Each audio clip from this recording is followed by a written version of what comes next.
നിങ്ങളിപ്പോൾ വായിച്ച വേദപുസ്തകത്തിലെ ദുഷ്ടൻ, അധർമ്മിയും, ശത്രു ഒക്കെ ഞാൻ. പേര് നടേശൻ. സത്യവും ധർമ്മവും നോക്കുന്ന ഒരുപാട് ദൈവപുത്രന്മാർ നമ്മുടെ നാട്ടിലുണ്ട്. അവർക്കെതിരെ ഒരു ചെറുത്താനെങ്കിലും വേണ്ടേ? ആശാനറിയോ, വളരെ താഴ്ന്ന നിലയെന്ന് കഷ്ടപ്പെട്ടാണ് ഞാൻ ഇവിടെ വരെ എത്തിയത്. ഇപ്പൊ പുറത്തു പറയാൻ കൊള്ളാവുന്നതും കൊള്ളാത്തതുമായിട്ടുള്ള ഒരുപാട് ബിസിനസ്സുകളുമുണ്ട്.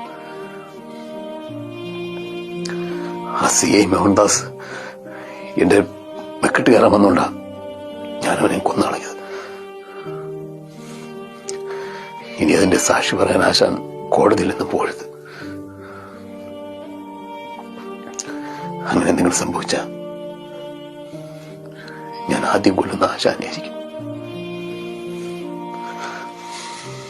ആശാന്റെ മരണം കണ്ട് പകച്ചു നിൽക്കുമ്പോ